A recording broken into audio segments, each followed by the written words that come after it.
Hello, everybody. We are live here on the OSN network here on YouTube. And again, it's me, Randall Beatley. And on the other side of the screen, we got Cody Montanaro rocking out Coastal Carolina again.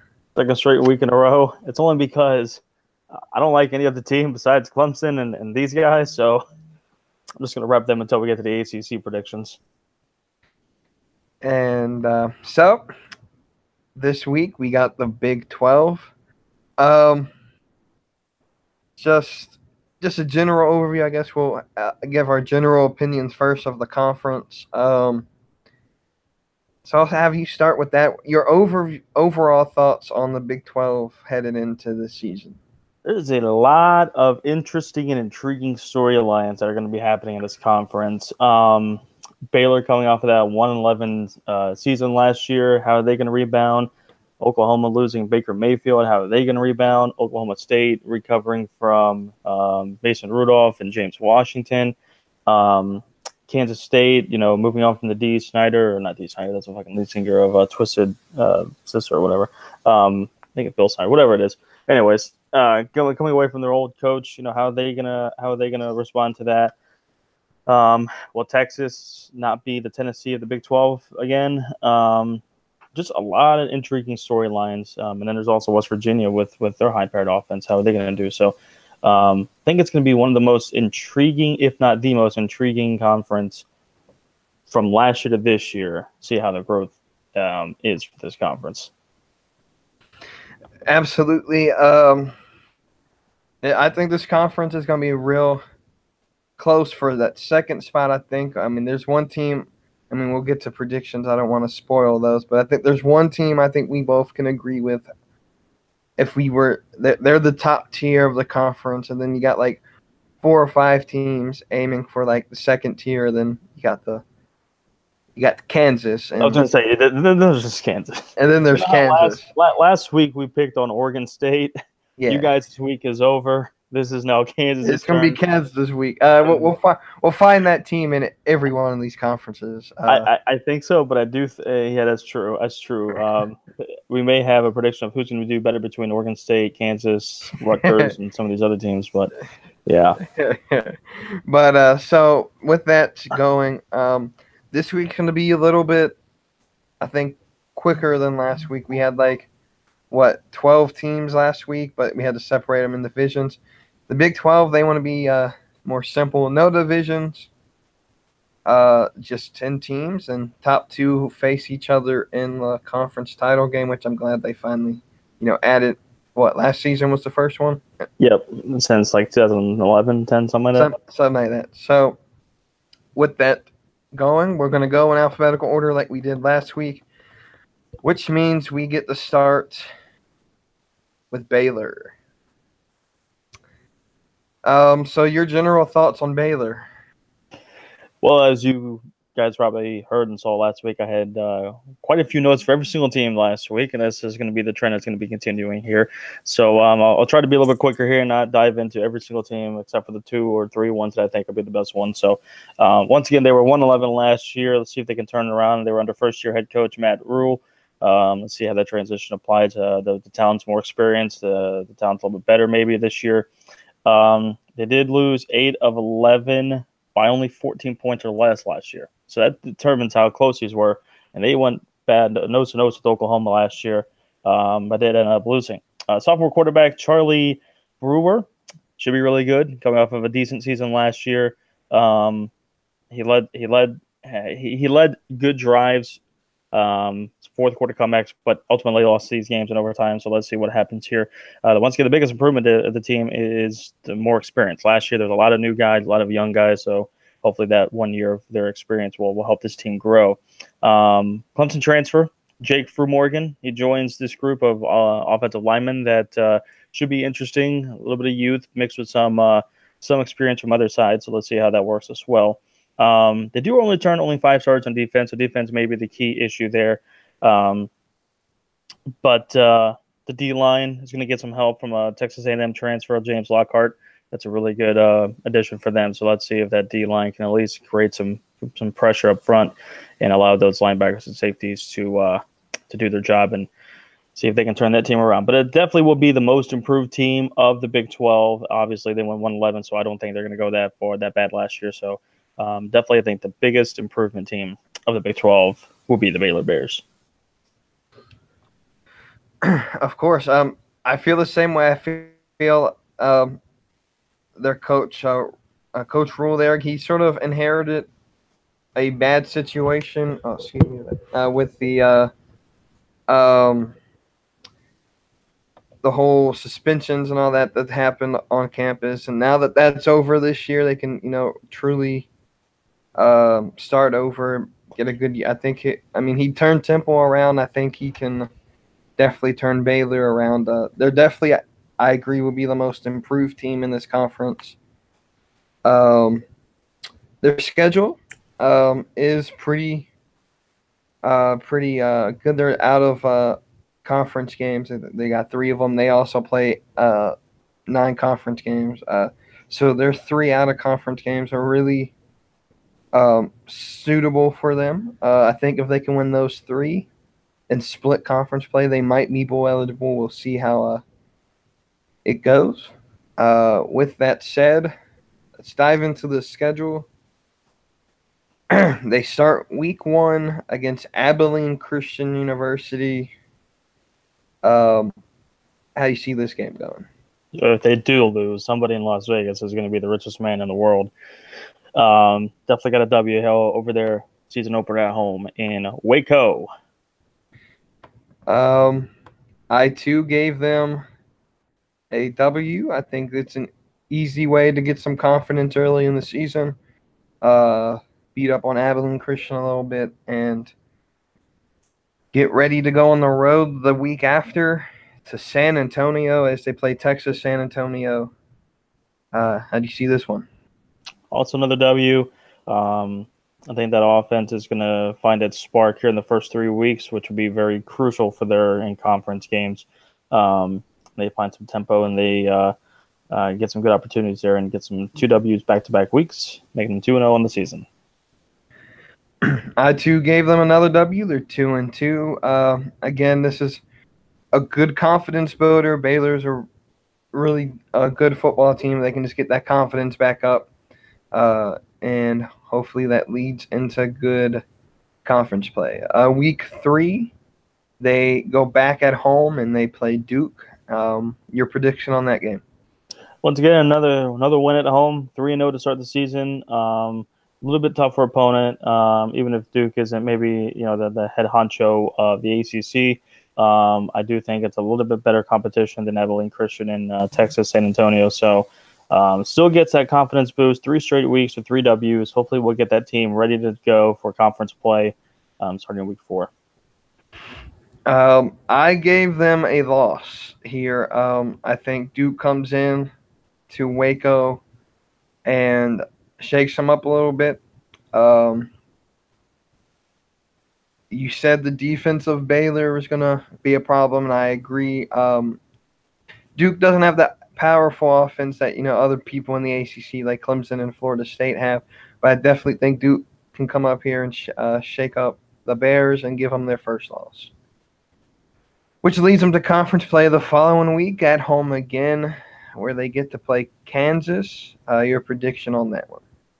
Got another one for him, going 4-0 into week 5. Offense comes to play, defense shines a little bit there, and Baylor starts out the season 4-0.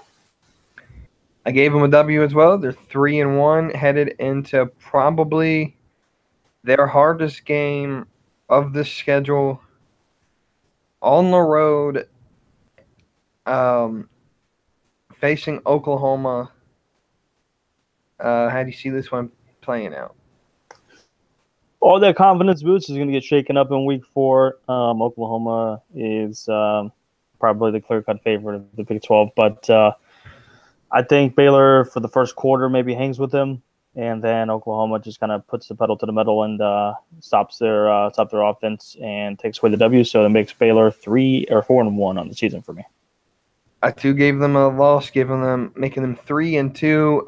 Oklahoma is definitely on a whole nother level in this conference. And Baylor might stay with them the first half, but second half pedal to the metal for Oklahoma and a win in Norman for Oklahoma. Back at home, Baylor plays Kansas State. How do you see this game playing?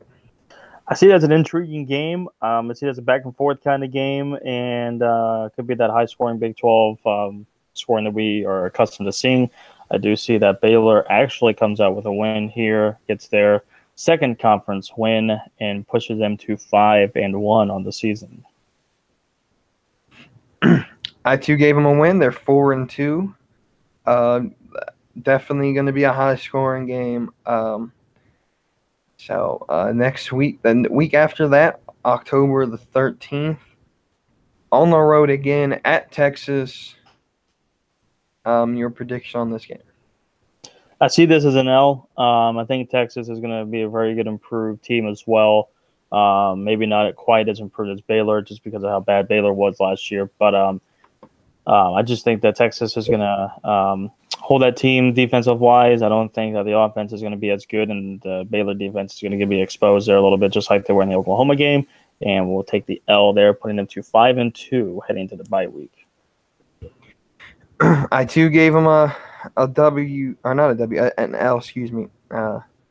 Another loss here on the road, moving them to 4-3 headed into the bye week. The rest of the schedule, pretty tough schedule in here late for the Baylor Bears as they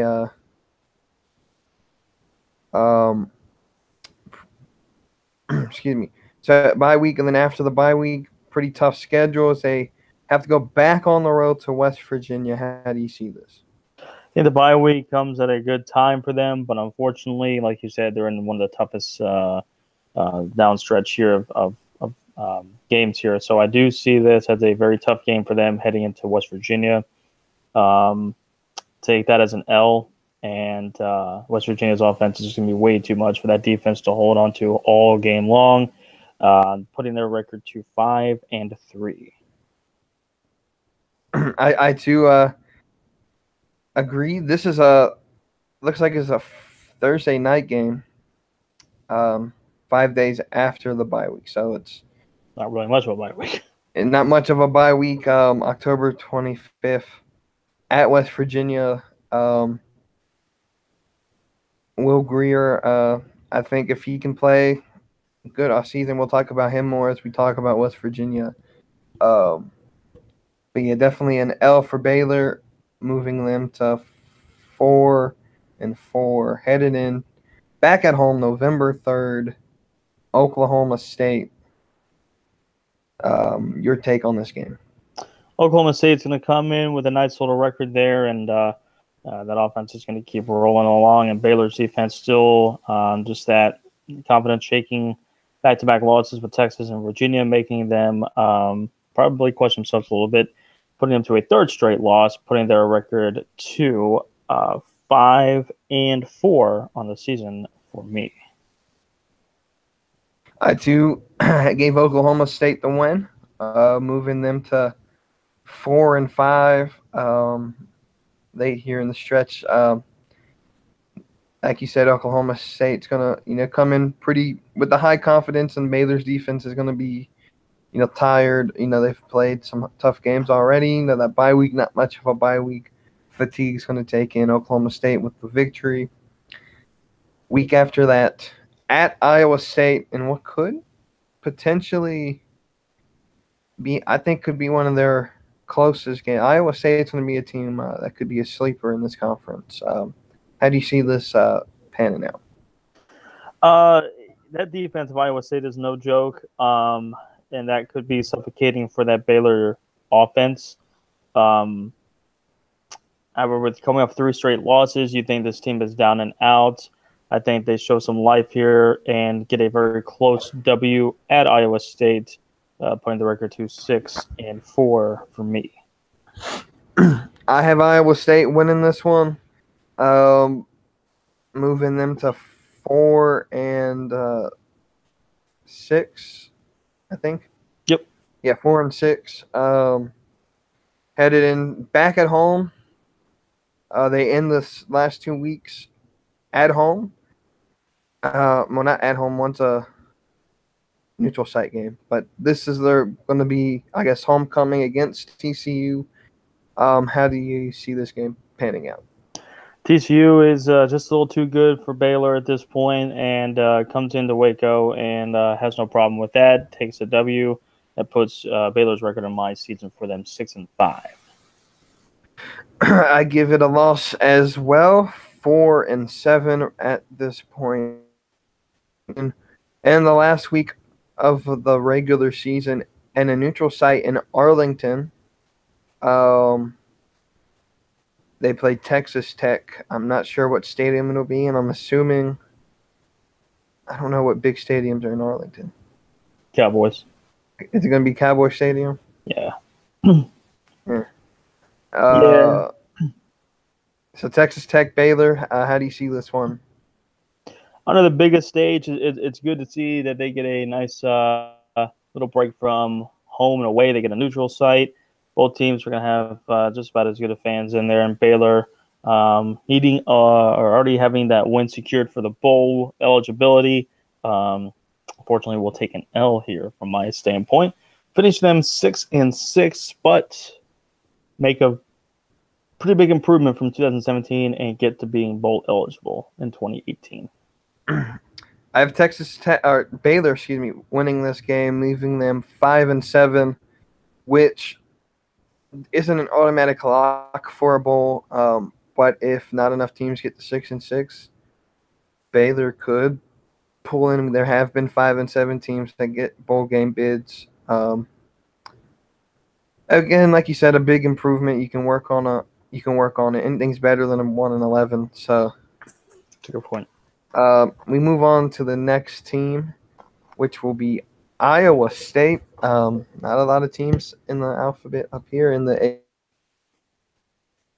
Straight to Iowa State. Your preview of them. So this defense is going to be good. This defense only allowed 20.9 points per game in 2017 for a Big 12. That's phenomenal. That's almost like Big 10 type defenses there. QB Kyle Kent, he's back after the NCAA allowed him to compete for a sixth season of eligibility. So this is going to be a sixth year starter. Almost as bad as a 25-year-old tight end for South Carolina last year. The running back, David Montgomery, he's going to be just as good as he was last year. He'll get 1,000 yards for sure. He did have the third most rushing yards in the Big 12 last year, so expect him to be up again in that top 3 tier for running backs, if not the top. The defensive line is the deepest core of this team. As we said, the defense was good last year. Ray Lima is a beast. He turned Iowa State. Ray Lima is such a beast, man. He turned Iowa State from a subpar defensive team to a 3-4 defensive scheme in the middle of the season. So they switched up defensive schemes because of one player. That's how good it became. 2 senior quarterbacks, DeAndre Payne and Brian Peavy. Peavy does lead active Iowa State in career tackles and starts, interceptions, all that good stuff. So this defense is going to be the strongest suit for Iowa State, but don't look out for that offense, or don't look or sleep on that offense. It's going to be good as well.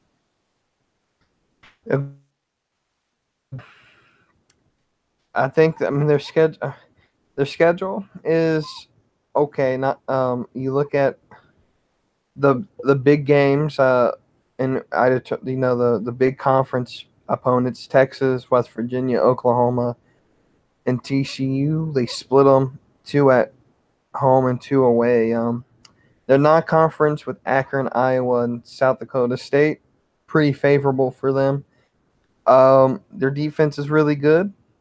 As you've already mentioned, and that offense can definitely be a powerhouse as well. With that said, let's break down the schedule. South Dakota State. Your thoughts? Them Jackrabbits are going to come in there to Iowa State. They're not going to have a good time, though, as the Jackrabbits are going to go back home to South Dakota, take an L with them. So I'm giving Iowa State the W there, making them 1-0 in the season. Didn't know we invited an Aussie on the show. But no, now my prediction may have been different if it was a little bit more north, making it North Dakota State. Definitely could have been a different. Oh yeah, Definitely could yeah. have been a different prediction. But yes, this is definitely a W for the Cyclones. Uh, and we move on to in-state rival Iowa. At Iowa, how do you see this game panning out? The good old classic Iowa versus Iowa State rivalry. I don't like the fact that it's only week 2 of the season. That's usually how they play it out as the first couple weeks of the season. I really don't like that, but hey, it is what it is. You do get but at the same time, maybe they don't put it at the rivalry week just because of the fact of all these other big time rivalries, going on the last week of the season. So good tonight's little break from that. Big out of conference game though at Iowa. I think it's going to be a very close game. These defenses are going to steal the show, I believe, and ultimately it's going to determine who gets whose offense just does a little bit more, or maybe whose defense gets some more turnovers. But I do think Iowa State takes a W here, moves to 2-0 on the season. I think it's going to be a really close game. And I'm going to give Iowa the win simply because they're at home. I think that home field advantage definitely plays out. Granted, both teams live in Iowa, so I mean they're both going to travel, or Iowa State fans are going to travel well. Not much to travel, so who knows if home field plays a difference. But Iowa State to me moves to 1-1, headed into week 3 where they head back home. Not much of a journey, but back home to face Oklahoma. Very tough game indeed for them. However, Oklahoma is just too good still, and will steal a W in Iowa State, putting them to 2-1 for me on the season. Yeah, I to have the Sooners winning, moving Iowa State to 1-2, headed into their final non-conference game, still at home, playing the Zips of Akron. How do you see this? Pretty easy W for them there. I think defense shines perfectly here for them, and the offense kind of flexes their muscle here a little bit and gets that W at home, putting in with 3-1 for me on the season 4. Akron's a team I think we as Clemson fans need to pay attention to because we face them not this year but next season. I mean, nothing to be scared about, but you know, we don't want another Troy to happen. But and again, an easy W here, 2-2 for Iowa State. With that also said, next year we play the 49ers of Charlotte. If anyone cares about that. Anyway, back on the road to play the Horned Frogs of TCU. How do y'all see this game? This was a tougher game for me to choose from just because I think Iowa State's defense is good enough to hang with just about any team in this conference. However, I did give TCU a close win here. Iowa State does have a good showing on the road, but does come up empty-handed with the W. That would put them to 2-2 on the schedule for them. All right, and I too gave TCU the win. 2-3 is Iowa State. I think if I count it right, yeah. 2-3. Back on the road, still on the road. The week after that, Oklahoma State playing the Cowboys. How do you take this game? Yeah, that sucks that they get to be on the road 2 straight weeks in a row, but that's just unfortunately how the schedule sometimes falls in your disadvantage. But Oklahoma State shows how good that offense can be still, and get the W there, putting the Iowa State Cyclones to 3-3 for me for them. I gave Oklahoma State the win here, 2-4 to start the season. However, the next 5 weeks really are favorable for this team. I mean, they go home, they play West Virginia. They have a bye. They have basically a bye week, 3 home games, and a road game against Kansas. in the next 5 weeks. Really favorable for them. So how do you take this West Virginia game? I still think West Virginia has just a deadly offense that's going to be one of the best of the Big 12.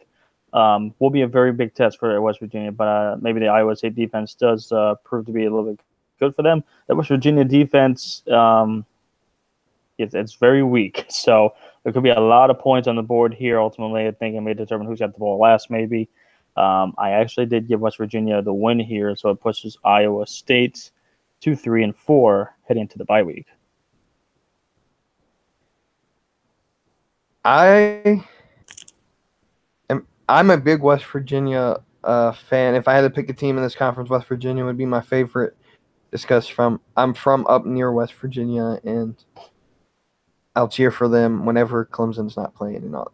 So, with that said, I gave Iowa State the win here. The defense for West Virginia is weak, and honestly, I think it depends on what type of Will Grier comes into this game. If he's the confident Will Grier we all know, West Virginia could win this game. However, I think Iowa State's defense is going to be too tough for them. They're at home. I give them a win. They're 3-4 headed into the bye. Coming out of the bye, they get Texas Tech still at home. How do you see this game going? I think it's a good time for that bye to come in there. I have them 3-4 at that point in the season. Bye week comes great. Home field advantage the very next week. Gets a nice W there for Texas Tech, putting the record back to 400 at 4-4. I too have a win here. They are 4-4. Heading in, they're back on the road, but they're traveling to play Kansas. Your thoughts on this game? There'll probably be a lot more away fans than home fans, even if it is $1 hot dog day at the Kansas concession stands. Yeah, easy W for Iowa State here, putting them above 500 in my season form at 5-4. All right. I too gave them the win. They are 5-4. Like I said, the last 3 weeks and this week and then the week after that against Baylor, real favorable matchups for Iowa State. Another win here, 5-4, I think, 5-4. Headed into play Baylor. Your thoughts? There's always going to be those games that in every conference that you're like, really, you're going to give them the win? Like, how does that make sense? It doesn't make sense. But, I mean, hey, it's college football on any given Saturday. And it applies to this game. I do give Baylor the W, as mentioned from their season prediction just a few moments ago, putting Iowa State's record of 5-5 at this point in the season. All right, Baylor, Iowa State. I gave Iowa State the win, moving them to 6-4 on the season. Headed into the final 2 weeks, so their last away game at Texas, playing the Longhorns. Your thoughts? Going to be a close game. I think Iowa State flexes its muscles here, shows what they can really do, coming off of a very maybe frustrating loss to Baylor, in my opinion, and they come out with a W in Texas, putting them to 6-5. I gave Texas the win. However, if Texas comes out and plays like the Tennessee of the Big 12, it can go the opposite way. Depends on what Texas – and that's the way we always have to think with Texas. How are they going to come out and play? They're definitely not the Texas of when Vince Young was there. When we could definitely say they were top tier in this conference. Yeah. But I'll give the win – to Texas in this one, moving this team to 6-5. Head into homecoming week against Kansas State. Rivalry week. I guess this is their in-conference rival. Again, I wish this was Iowa. I get it's out of conference, but I mean Clemson's out of conference. Rivalry is rival. I don't understand the schedule here, but anyway, I don't make the schedules, but Kansas State at home. How do you see this? Homecoming, feeling good about everybody's senior day as well, and I do give Iowa State, the W here, putting them to finish 7-5 on the season. Not a bad record in the Big 12, and I do have them, of course, being bowl eligible. All right, so coming in this game, I have them 6-5, or 6-5 coming into this. So they're already bowl eligible. A win here, 7-5 would be nice, but I gave them a loss, a stunning loss here at home to end the season, making them 6-6. Kansas State, I think, will come in and surprise them and leave the Cyclones at 6-6. Maybe a bowl, one of the lower bowl games around Christmas time. We'll see them play. All right, so moving on to Kansas. This is gonna be fun.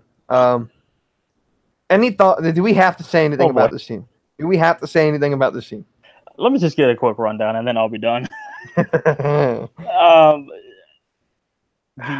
good thing about it is they return a combined 91% of their team on offense and defense. It's the second highest in the nation versus the only team that's higher than them is Michigan State. Big problems everywhere. Quarterback, they've got Peyton Bender or Miles Kendrick or even Carter Stanley. It doesn't matter. Running back could be the best thing about the team. Khalil Herbert. Watch for the true freshman, Puka Williams. He did pick Kansas over LSU and Nebraska. I'm not sure why, but he did. So, the running back, maybe the only bad thing about this team. O-line is a serious problem. And on defense, they got a little bit of experience at linebacker. Joe Deneen Jr., he led in solo tackles per game with 7.6 in the Big 12 in 2017. So they have a linebacker that can tackle well. Doesn't matter if you can really tackle well if you're only one person on the team versus 12. So it may not make much of a difference there. This is just going to be, once again, another very long season for Kansas as they anxiously wait for basketball season. Of course. I have nothing to say. I can't wait till that September 15th matchup between them and Rutgers. That's going to be a barn burner of a game. That's going to be the toilet bowl right there, my friend. That's it. So, yes, just go ahead and go through this. This Nicholls State, I think that's an FCS team. Should be a guaranteed win. I gave them a W, but who knows? With this team, you really don't know. But I did pick them to have the W here, so yay. 1-0, undefeated. All right, so first Kansas fans, if you're watching right now, turn it off. Don't watch. First road game of the season. They're traveling to Central Michigan to face the Mustangs or the Broncos or whatever the hell their team is called. They're called the Chippewas. That's Western Michigan I'm thinking of. Yes. So many Michigans. I'm sorry. A lot of Michigan. Eastern Michigan, Western Michigan, Michigan State. Anyways. Anyway, whatever the hell their team is called. Kansas, hold on. I know you've never been 2 wins in a row before, but I'm giving you 2 wins here. 2-0 to start the season.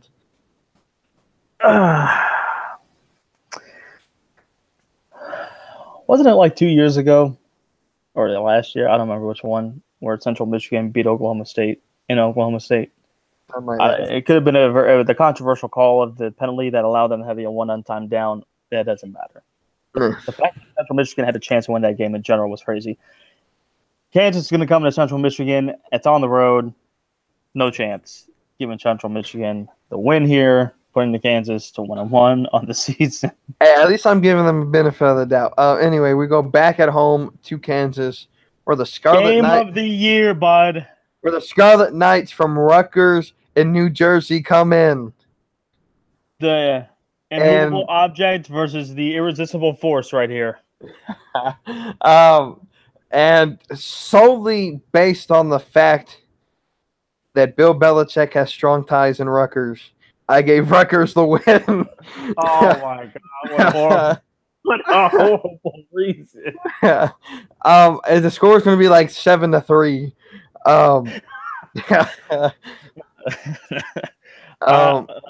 Rutgers with the win. Kansas follows to 2-1. I'm completely opposite. I'm giving Kansas the win here. Very nail-biting, close, great game all around. This better be on ESPN or the Saturday Night Football game. This is going to be must-see TV, ladies and gentlemen. If not, I'll pay for ESPN Plus just so I can watch this game because God is going to be fantastic. 2-1 for Kansas on the year. 1-year record, ladies and gentlemen. Last time you'll see it. All right, now we get the conference play where it all goes to hell, and I think we can just put L's next to the rest of the game. Maybe. I was going to say, do we really need to break this down every single game? Let's just go in order. Baylor, at Baylor, L. Yep. Oklahoma State, at home, L. L. West Virginia, L. L. Texas Tech, at away, L. TCU, L. Wait a minute. L. Iowa State at home, L. L. Kansas State, L. Oklahoma. At Oklahoma. Rip. Rip City. Texas. If there's a team left after Oklahoma, it's still an L. Yeah. So 2-10 to finish the season. I can't believe we got the record right. They didn't win a single conference game, and of the 3 non-conference, somehow we mixed that up to where we got 2-10. Sorry, Kansas. Wait till basketball season. We'll see you in December. Exactly. Maybe I won't see you until March when March Madness happens. But if you play defense, if you play defense for the Jayhawks, Belichick's looking for you because we draft a lot of Kansas players for some reason. So make them feel better about themselves. If you can tackle, you're probably gonna make. But you can't do that. But Joe Deneen, that's about the only guy. Next, Kansas State, the other side of Kansas, where there's some hope.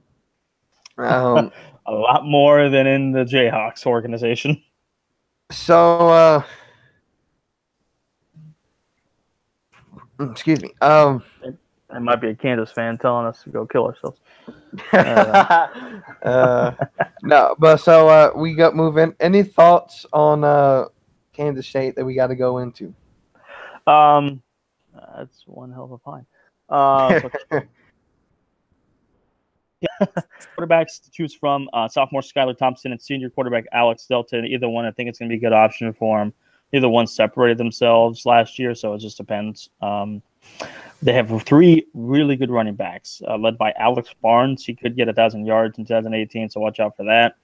The wide receiver core is thin. The O-line will be the strength of this team. They return all 5 stars on offensive line, which is a very big rarity in college football. So good deal for them. Defense will be younger, but it could be more athletic, so that isn't always a terrible thing there. They do return 3 of the secondary. More pressure is going to be put on Duke Shelley, Kendall Adams, and Denzel Goolsby. Can they rise up to the tough challenge, especially with this tough schedule of the conference? We'll see. Transition year for Kansas State for sure. Wildcats won't be as awful as people think, but it is definitely going to be a transition year for them for sure. I agree. Just looking at the schedule here, it's tough. They got to play West Virginia on the road, Oklahoma on the road, Iowa State on the road. So 3 TCU on the road. TCU on the road. The only big tier team is Oklahoma State that they play at home. So it's going to be a tough season for them. With that said, let's break down the schedule. Non-conference, pretty easy outside of week 2, but they start at home against South Dakota. I don't even know who the hell South Dakota is. They're like an FCS Division 5 team or something like that. But a win for the Wildcats. Yeah, it's the South Dakota University, whatever your name is. Sorry. We don't see your name pop up often on the schedule, so we apologize for that. But I do give Kansas State the W here as well. Want to know to start the season. If you are a South Dakota fan, please inform us on who the hell you are. Yes, because I know South Dakota State. We know you. We know your bigger brother, but I don't know you. So if you're happening to watch, just let us know. Next week, Still at home, Mississippi State. I was conflicted here This is a tough one. because This is it's a an tough one. It's SEC Big 12. There's always great matchups to watch. But Mississippi State is not the But same Mississippi State. yeah, I think Mississippi State's just a little bit better than Kansas State, and I do give Kansas State the L 1-1 on the season. I gave Kansas State a very close margin of victory here. 2-0. Mississippi State's not the same Mississippi State they were when I think Dak Prescott was he was at Mississippi State, right? Yes, he was. Yes. Okay. Making sure it was that same team. First, I'm just looking at the word Mississippi and forgot there were that many L's or S's and I's in this. I was like, what the hell is it? Mississippi and Tennessee basically are around that same category with double consonants or Mississippi. Anyway, this is not going to be your standard ESPN type show, guys. My brain fought for this completely. Squirrel. What? The ADHD is just gone. Anyway, week after, they play UTSA as well as Baylor does. So, San Antonio gets a couple butt whoopings this year. I was going to say, if Baylor can get a win, so can Kansas State against the University of Tejas at San Antonio. They do get a W to Kansas State, putting them 2-1 on my season. So San Antonio's taken a lot of L's this year. First off, they lose to Baylor. Second, they're going to lose to Kansas State. They just lost their best player for the Spurs. So a lot of L's going on here in San Antonio. With that said, we move on to September the 22nd. Conference opener at West Virginia. Could be probably. I could see this being close. It's going to be a really good game. I think it all again depends on Will Greer and how he plays. I give West Virginia the W, moving Kansas State the 3-1. I give West Virginia the W as well. Puts Kansas at 2-2. I just think that offense is going to be a lot to handle for Kansas State, and their offense won't be as potent as maybe West Virginia's will be in this game. Agreed. So now they move on to play Texas at home. I'm going to give Kansas State the win, 4-1. Against Tejas. Close game. I did give Texas a W here, putting Kansas State's record at 3-2 on, or 2-3, excuse me, on the season, 2-3. Okay, moving on to go play Baylor in Waco. I give Baylor the win, 4-2. I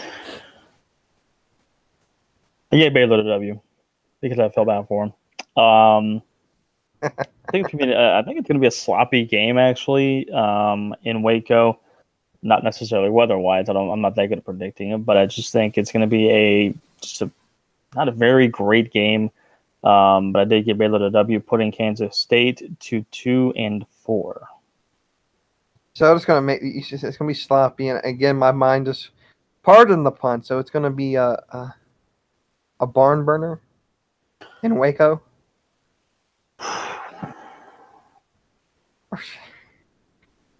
Again, we'll move on. We'll move on. It's the last podcast that we'll be doing, ladies and gentlemen. Appreciate everybody tuning in this week. Not quicker than WCW did. So that's how you get natural heat, ladies and gentlemen. Show Roman Reigns how to do it. Is that anyway. why you put Roman Empire on your quiz thing from last night? Because Roman Reigns, or is that? No. All right. Anyways. Anyway, yeah, we'll talk. We'll talk about him later. Oklahoma State. They play Oklahoma State at home here. I give the win to Kansas State, moving them to 5-2, heading into the bye week. I did give Kansas State a much-needed win here at home against the Cowboys of Oklahoma State. I think it's going to be a good game pretty much. So putting their record to 3-4 to start the season. to bye week, and then after that, on the road to Norman to play the Sooners. I gave them an L, 5-3. Give Kansas State another L here, putting them to 3-5 on the season. Next game is again on the road at TCU. I'm going to give Kansas State the win here, moving them to 6-3. I actually followed you on that one as well. I gave Kansas State a W here. I think that the beating from Oklahoma woke their eyes up a little bit, made them play a little bit better, and puts them to 1, 2, 3, 4, and 5 on the season. Do we really have to go over November 10th? They play Kansas at home. W. All right, so back at home, Texas Tech. I'm going to give Texas Tech the win here. Moving Kansas State to 7-4 before rivalry week. Gave them a W here, putting them to 6-5 on the season, heading into the road rivalry matchup against Iowa State. So on the road, they play Iowa State, and I'm going to give them the win. 8-4 to finish the season, 5-4 in conference. Decent season for Kansas State. Did give them an L here since I did give Iowa State the win previously, so we'll be 6-6 for Kansas State. Like I said, a transition year, sort of a rebuild. Do get bowl eligible, so we'll see how that goes. But not a horrible season, not the greatest seasons, but it is 500, so that's always not a horrible mark, even though Kansas State has been used to winning ways and consistency the past few seasons. All right, so that's Iowa State. Now we move on to... It was Kansas State, not Iowa State. You know what? Shut the fuck up. We all make mistakes sometimes, buddy. No, that was Kansas State. Excuse me. Now we move on to Oklahoma. Let's save them for last. You want to save them for last? I want to save them for last, if we can. You're really making this difficult. I'm sorry. That's the best team in the division. Let's make them last. Debatable. No, we have another team in Oklahoma. Let's go with them. Another team but Oklahoma. Let's go Oklahoma State. I was going to say that. Same state. So what about Oklahoma State? What do you see?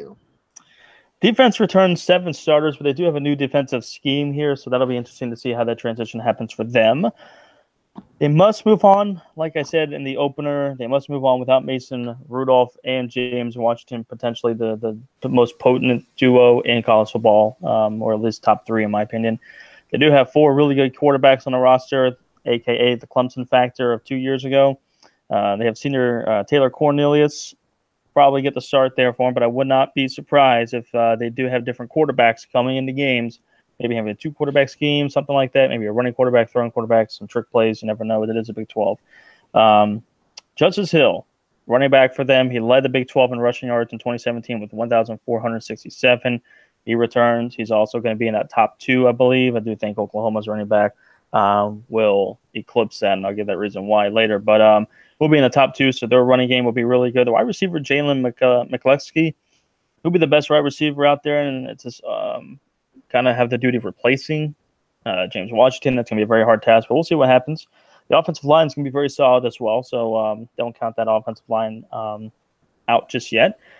The defense is going to be the struggle, like we said. And even though they returned 7 starters and it is in the new system, the reason why it's because they had 79th. They were ranked 79th in total defense in 2017, leading to a new defensive coordinator in Jim Knowles. Of course, like we said, putting that new defensive scheme, we'll see how that works out. Depth is an issue at safety and corner and tackle. So a little bit of question marks there on the defensive side. Maybe that new system may be giving them a little bit of life there in Oklahoma State. But let's see how it works for the Cowboys. All right, let's break down the season starting off August the 30th in about a month. We're almost at football time, guys. It's great. Missouri State, easy way to start the season. A W here for Oklahoma State. Get those battering rams out and match them against the wall early on in the season, putting them with a W. September 8th, South Alabama. Again at home. They have 4 straight weeks at home. That's real easy. Anyway, another W, 2-0.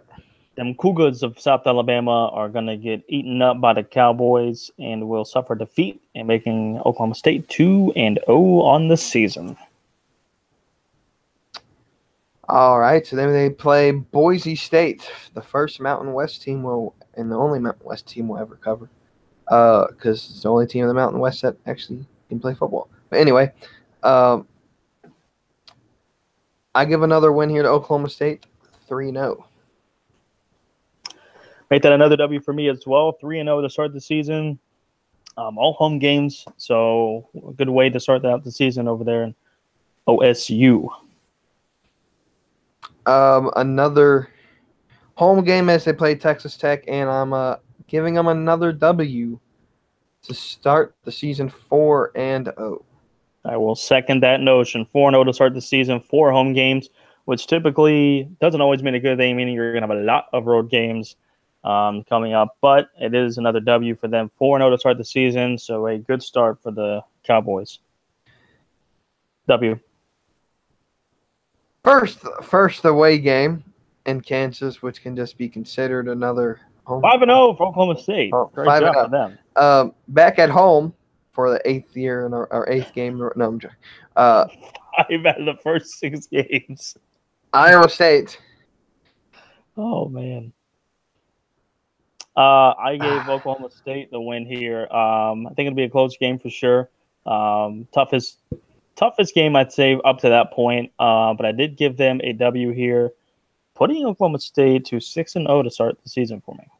Same here, 6-0. Bowl eligible already at the halfway mark of the season, which it's good to get that bowl eligibility. But you go back on the road, back to the state of Kansas. This time, I'm giving them an L. So far, perfect for both of us. Giving them the first loss of the season on the road at Kansas State. 6-1, heading into the bye week. And ladies and gentlemen, after that bye week, sure does this schedule pick up.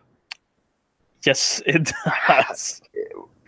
The easiness in the first 7 weeks outside of Kansas State and Iowa State goes away. They're back. They're still at home, but they play Texas. And I'm giving them a win though. So 7-1. Keep the train rolling. 7-1 as well. That's a W for them as well. So far, we got one team in both the Pac-12 and this one that we've got really similar. Yeah. So let's see if we keep it that way. All right. So now we're moving back on the road to Baylor. Another W. Giving them a W in Waco as well. 8-1 thus far in the season. This is getting pretty exciting here, ladies and gentlemen. Most exciting part of the show. We got 3 weeks left. Can we keep it going? At Oklahoma, back going to Norman. They get their second loss of the season. 8-2. Can't believe I'm saying that. But giving them an L as well. 8-2 on the season. This is getting great, folks. Last 2 weeks of the season here. Ladies and gentlemen, this game, West Virginia versus Oklahoma State, could be a deciding factor in whether or not West Virginia or Oklahoma State plays in the conference championship game. Could more than likely be a televised game. I'm giving Oklahoma State the win. You see, what happened was I initially wrote L for this one, and then I changed my mind, and I said, you know what? I'm looking at that again, and I'm changing that to a W. 9-2 on the season for the Oklahoma State Cowboys. We go into the final week. Can we predict this right? Is this going to happen? All right, ladies and gentlemen. Their final game of the season on the road Don't fail me now, bud. in Abilene, Texas. I think Don't fail me now. Against the Horned Frogs of TCU. You go ahead and say your prediction. On the road at TCU in a pivotal game here for Big 12 purposes here. I think it's going to be a close game either way. I think that offenses are going to shine here for them for sure. I am giving the W to TCU. Putting Oklahoma State to 9-3 on the season.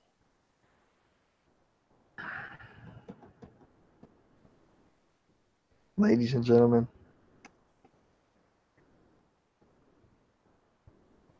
TCU wins.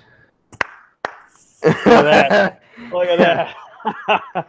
Perfectly predicted the whole schedule. Everybody circle Oklahoma State Cowboys. Follow them all season long. So that way we can get the shit all year long to see if we got even close. Woo. That's pretty cool. Look at that. All righty. So speaking of TCU, we're going to go talk about them now. After the most exciting part of the show, can we follow that up? Anything you got to say about the Horned Frogs? This is probably the team that I had the least amount on, even though I researched them and did all that good stuff. Just not a whole lot talking about them in the offseason so far. They have a sophomore quarterback in Sean Robinson who's ready to take the reins as TCU quarterback. Get this. They have 3 4-star wide receivers, 3 4-star running backs on this team. So they got some talent up front on that offense to see if they can be explosive for sure. The O-line will be in rebuilding mode. They may be the weakest part of the team here. They did have the Big 12's number 1 rushing defense in 2017, so that may be the biggest strength of this team is that defense. So TCU looking for a rebound year and a good year with some of this good talent they got going on. All right. Let's go into the schedule. Week 1, they play Southern University. That's a win for TCU. Starting off on the right-hand side, that's a W for sure. All right, so now they go on the road to play Chad Morris's Southern Methodist. That's a lie. Chad Morris is no longer head coach of SMU. He moved on to Arkansas. That is right. Ladies and gentlemen, that's how much you... I forgot they fired Belima, and now Belima's in the Patriots. Yes. Yep. So back to anyway. Now Southern Methodist, I don't have to care about no more. They lose anyway, no matter if Chad Morris was a coach or not. 2-0 to start the year. 2-0 to start the year for the Horned Frogs. Go into a huge game in week 3. Ladies and gentlemen, probably the toughest game outside of the conference that we've predicted so far for this conference. Ohio State. At home, though, at Abilene, Texas, or wherever the fuck they play. I still give them the loss. 2-1. Tough as it is to say, Ohio State is going to take home the W, putting TCU to 2-1 on the season. All right, so now they go still at home. They play Texas, and I'm going to give them another loss, moving them to 2-2. We've got 16 straight correctly here, predicted from both of us. That's another loss for them. 2-2 to start the season as they return home in week 4 to face, week 5 against Iowa State. Iowa State, and again, TCU here. So I make this. Let's go for 17. I'm going to give a win here to TCU. I am giving the W, the all-important W, for 17 in a row to Texas Christian University. Ooh, baby. 3-2 on the season. Headed into this early bye week. Ladies and gentlemen. Is that a ginger? Well, she's trying to come up the steps, but she won't do it. Come here. Come on. There's a ginger. Come on. Special appearance here. Come on. Come over here.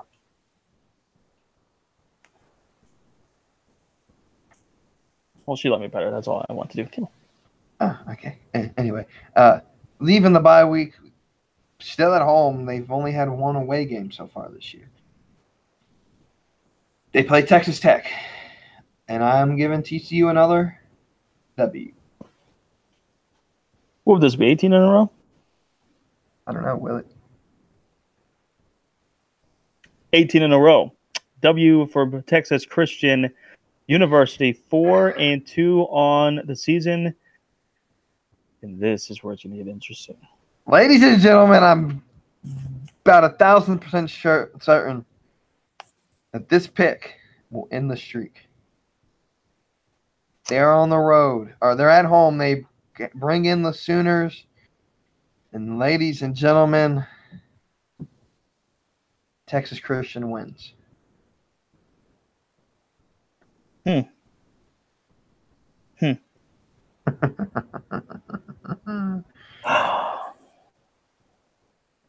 an interesting choice. Yes, it is. It's a very interesting choice. It's funny how we got 19 in a row here, right? Or is that 18? Well, 8, 9, 12, 14, 15, 16, 18. So this will be 19 if we predicted it right. I'm not sure. This says Texas Christian University, right? Where are we at? Where's it at? Where are we at? What? Let's say Texas Christian University? No, that's long. Oh, we're at the bottom here. There we go. Texas Christian University. Where my finger is, I do believe that says Oklahoma, and I do believe that says a W there. 19 in a row, putting Texas Christian to 6-2. As they go on the road to play Kansas, that's another W. 20 in a row, 6-2 now. Kansas State at home. You go ahead and give your prediction. Yeah, about that. Yeah, about that. Yeah. And she's shaking her head at me. I'm pretty sure that the streak would have ended the next week. I think it's going to end here. I give Kansas State the win, and it pushes TCU to 6-3. Ladies and gentlemen, I too pick Kansas State. 21 in a row. West Virginia, and I don't even remember West Virginia play. They're playing Morganton, right? Or is that? Yeah, they play in Morganton. Huntsville, wherever is Marshall. Anyway, heading into Morganton, I give West Virginia the W. Making a 22 in a row, giving West Virginia the win as well. ECU goes to 6-4, heading into the last 2 weeks of the season. At Baylor, I give them a W. You're giving who the W? TCU.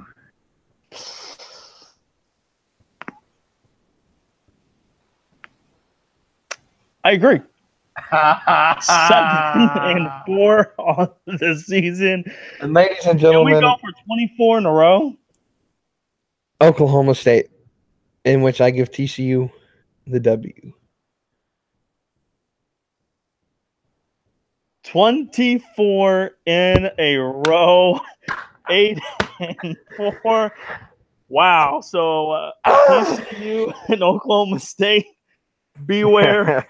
This is written down here. This is insane. Not only did we get one team in any of the Big Five, we got two teams in one conference.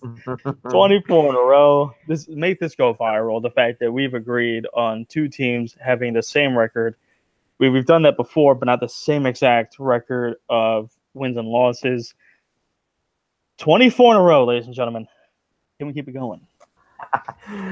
As we talk about the Texas Longhorns, what you got for us? So this offense lost nearly a touchdown's worth of points in per game in 2017. So basically 7 points, or 6 points they lost. Sam Ellinger, give me the quarterback. He was inconsistent in 2017. Can he be consistent in 18? That's why we go the moniker that Texas is the Tennessee of the Big 12. The O-line does get a new coach, Herb Hand. He comes over from Auburn to lead that defense. Can he help that O-line? Can he get that offensive line back to prominence that Texas once had? Wide receiver, Reggie Hemphill Maps, excuse me. He transferred from Texas, so that leaves a pretty big hole there at wide receiver. See if they can have anybody that can fill in for his spot. The defense allowed 21.2 points per game in 2017, which isn't bad. Not at all for Texas for a Big 12 team. They have fresh, really good talent coming in. They have 3 of the top 10 safeties in the nation that have signed on and coming in here to Texas. So some interesting things happening there. The defense looks to be pretty solid. Offense still has some questions to look at. So get the streak going. All right, so on the road to start the season at Maryland. You go ahead and do your prediction. Didn't Maryland come in and beat them last year? Yep. In Texas? Yep. I think Texas gets a little bit of revenge and beats Maryland in Maryland, putting them to 1-0 in the season. Ladies and gentlemen, it breaks my heart. How does the streak end on that one? To say that I picked Texas to win. How does the streak continue on that one? 25 in a row, ladies and gentlemen. 25 in a row. Call your friends, call your neighbors, call your sons, call your daughters. All right. Tulsa is their next opponent. That's 2-0. I do agree. 26 in a row. This might be where the streak does officially end, though, in week number 3. Playing Southern Cal. We want to pull back last week's video and watch that. Or we can just go ahead and give the same prediction. I'm going to give Texas their first loss of the season.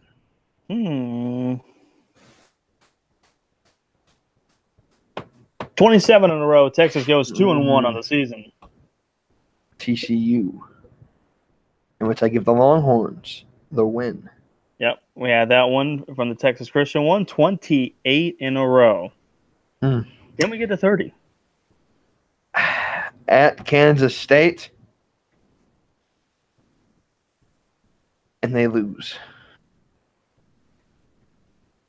Texas loses. Kansas State wins. I figured we were going to get to Oklahoma, and that was going to be the determining factor of if we get to 30. We're not even going to get to 29, and the streak ends with Texas winning at Kansas State, putting them to 4-1 on the season. The streak was great while it lasted. It lasted longer than oh, no, it ended at 29. 29, yep. All right, like 28, and the 28. 29 would have been Kansas State. Guys, that was one short of the longest streak in sports, being the Undertaker's WrestleMania streak. Anyway, Oklahoma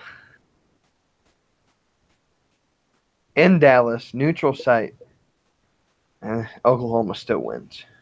Do agree with you on that one. Oklahoma does take home the W, putting Texas to 4-2 on the season. Baylor at home. Another win for the Longhorns. Hook 'em as a W.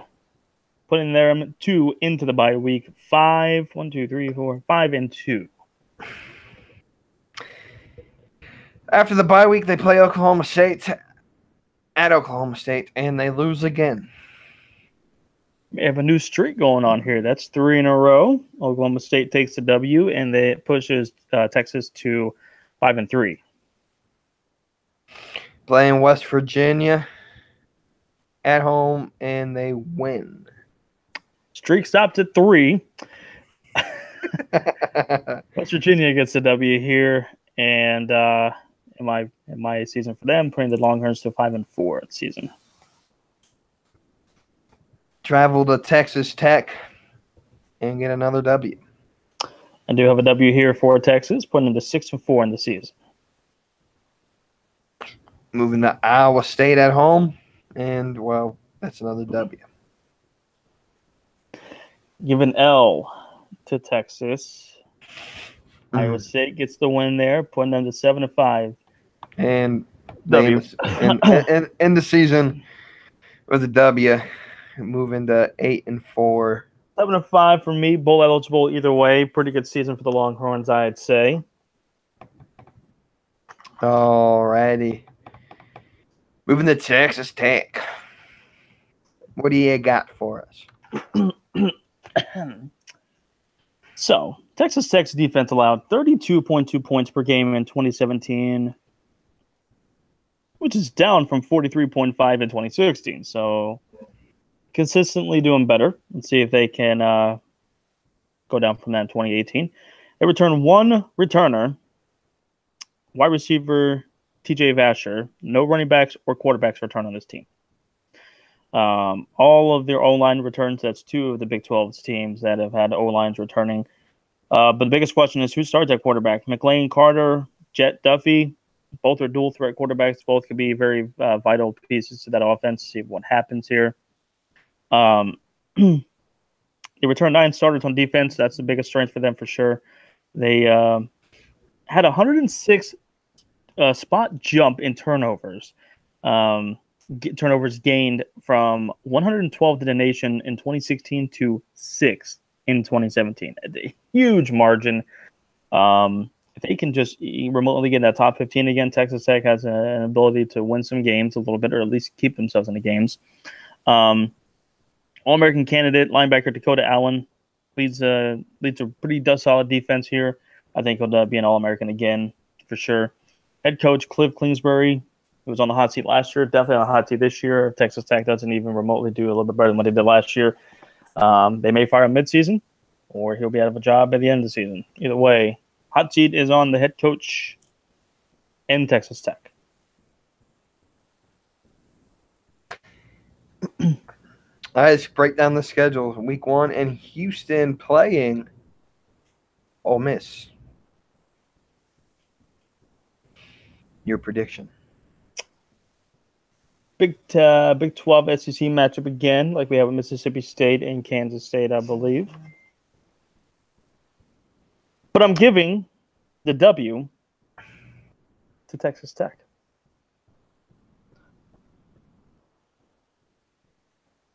Me too. Look at that. 1-0 to start the season. They're playing Lamar. Not Lamar Jackson, but Lamer. Lamar University. And get another win. 2-0 for me to start the season for the Red Raiders. You get the W against Lamar. And then they play Houston, which means their first 3 games they play Ole Miss, Lamar, Houston. Ole Miss, Lamar, Houston. Who? Sounds like a country boy's name from 1894. Ole Miss, Lamar Houston. Anyway, they get another win, 3-0. Yep. Do you give the Red Raiders a 3-0 start to the 2018 season? And that's about where it ends because they lose to Oklahoma State. Yep, they do get a loss at Oklahoma State, 3-1 to start the season. And then they lose to West Virginia. 3-2 to start the season. I agree. And then they go on bye week and then lose to TCU.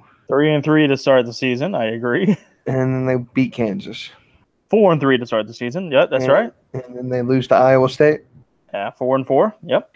And they lose to Oklahoma. Yeah, 4-5. Yep. And then they lose to Texas. Yep. 4-6. Yep. And then they beat Kansas State. No, they lose to Kansas State, so it makes them 4-7 on the season. And then they lose to Baylor. They win against Baylor, so it puts them 5-7 against. We projected the record right. Oh boy, that's great. That's so great.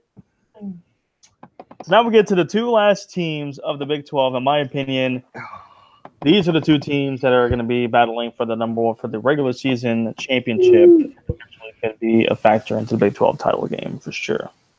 Absolutely. Let's go to West Virginia first. Yeah, these next two teams, these last two teams, I'm gonna have a lot to talk about. So, but it won't be long. I'm just gonna briefly break it down for you. So the offense is gonna keep this West Virginia team in every game and every opponent this year. Will Grier is healthy. Right receiver David Sills and left tackle Yodnik Adjust, they return. Right receivers Marcus Sims and a transfer TJ Simmons from Alabama pose a great deep threats for Will Grier. Have some nice toys to play with on the outside there. They have three good running backs. You definitely need to keep an eye on true freshman Alex Sinkfield. He's a top prize prospect for West Virginia, so let's see if he gets some pretty good playing time and could lead maybe West Virginia in rushing. And then we get to the defense. This is a serious, serious concern for the West Virginia Mountaineers. They get two transfers, Kenny Bigelow from USC and Jabril Robinson from Clemson, to help quite a few people who transferred from West Virginia. I think 3 people or 4 people is what I saw that transferred from West Virginia. 2 linebackers went down with ACL injuries. The secondary is basically starting over. They're switching up spots, not starting the same people they started last year. However, you think about it, as low of expectations as this defense has, is if they create some chemistry, they could surprise. And that's what the problem is that we've always had the cliche of the Big 12 has all offense and defense. This may be the West Virginia team. However, I think that offense is really good enough to at least get them in contention for a Big 12 championship game appearance.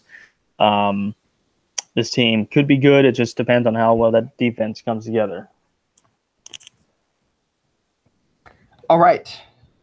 So to start this season in a neutral site that's nowhere near any of these 2 campuses, they're coming here to Charlotte, North Kakalaki. Charlotte. Another Big 12 SEC matchup. They play Tennessee, and I'm going to give them a W to start the season. Giving the W to West Virginia to start 1-0 on the season. Then they play Youngstown State at home, and the Penguins are going to lose. West Virginia 2-0. Youngstown State, those Penguins. Can't believe that they would come into West Virginia thinking they have a chance to win. If they don't, 2-0 to West Virginia to start the season.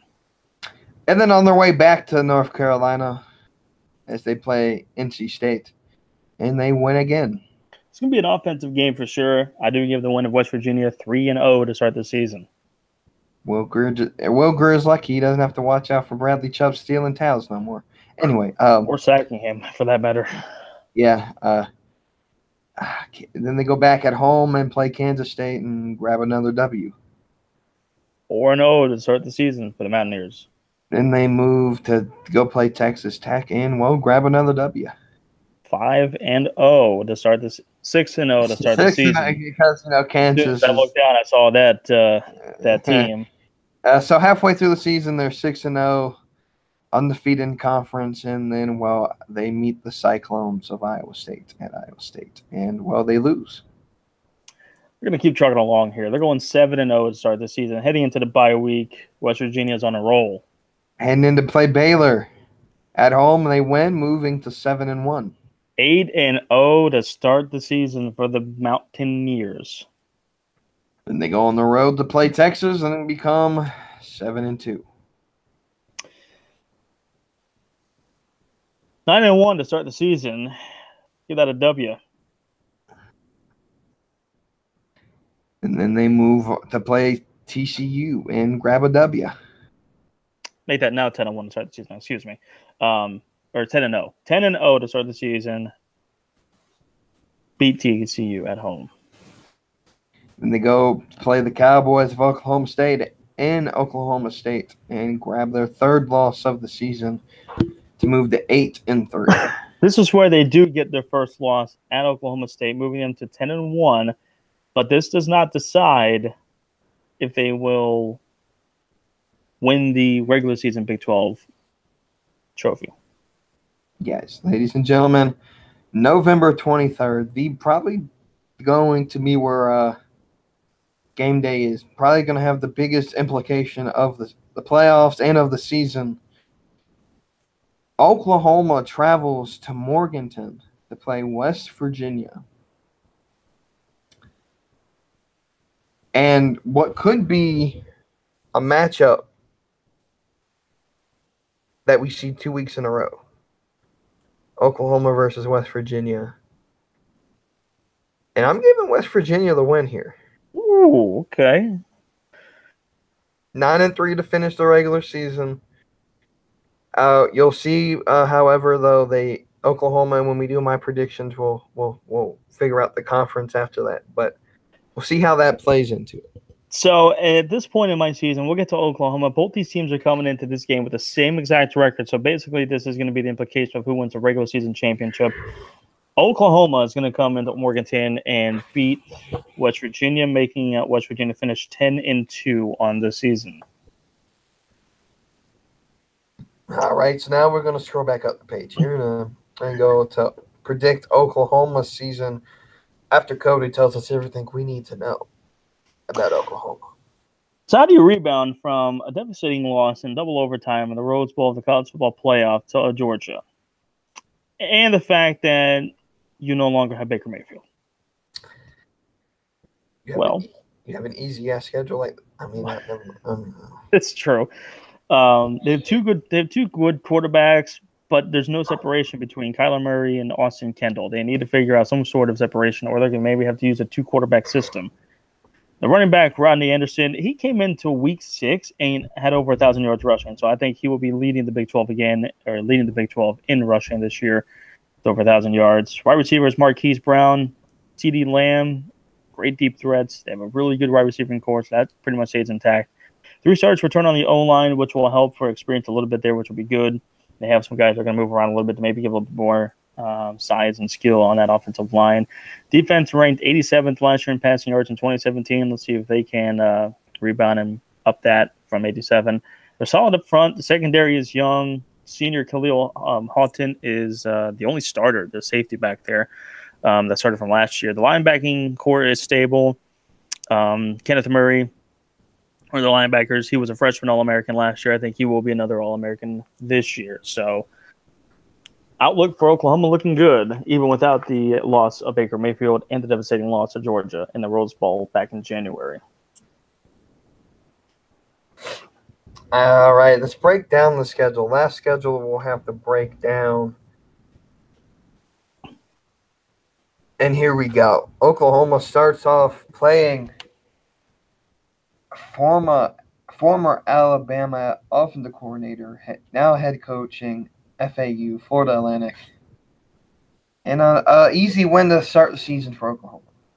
Lane Kiffin talks a very big game, but he has the biggest test of his career, very first game of his head coaching duty at FAU, and takes a loss. Oklahoma starts the season 1-0.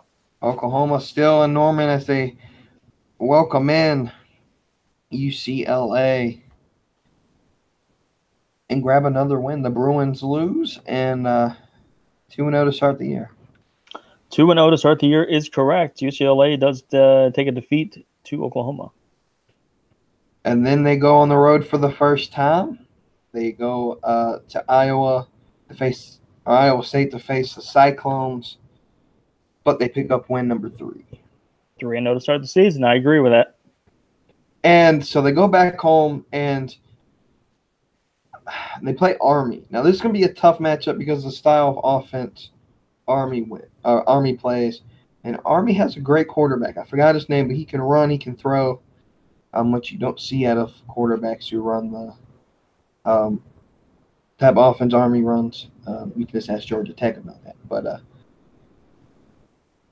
we'll talk about them later. Anyway, another win 4-0. I think the triple option may give Oklahoma a little bit of fits in the first half. Once they figure it out and rebound it, they'll pull away pretty easily, and they'll get a 4-0 start to start their season.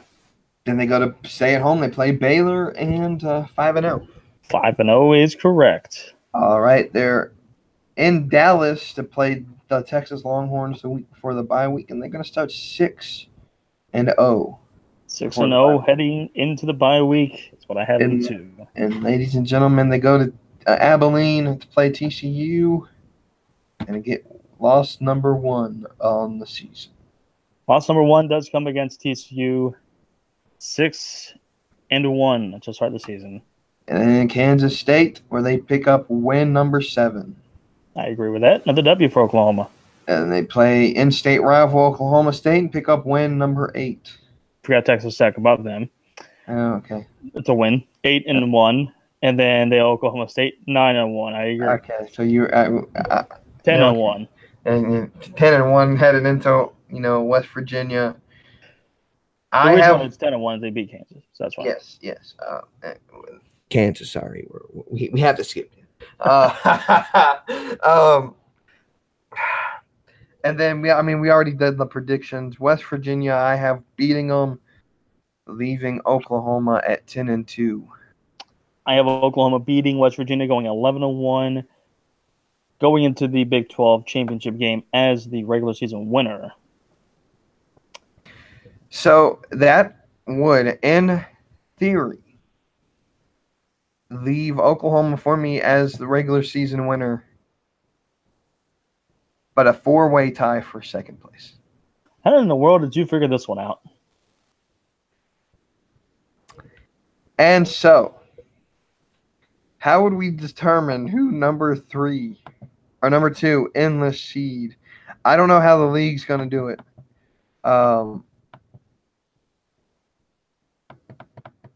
It comes down to records. So it will come down between records against each other. And since this is the case, Texas will play Oklahoma. Texas against OU. Okay. Second edition of the Red River rivalry for the Big 12 championship. I've got a 2-week-in-a-row matchup. West Virginia against Oklahoma for the Big 12 championship game. Can I actually revise my state? It's a 4-way tie for second place. Between Oklahoma State, TCU, Texas, and West Virginia. And Texas is the only team out of those 4 to have 2 wins over the other 3 teams. So, again, it'd be Texas versus Oklahoma. I have Oklahoma winning. But, in this scenario, it's going to be real crucial about that head-to-head game. So, West Virginia versus Oklahoma is a tight game, but they got to play good against Texas and TCU and Oklahoma State as well.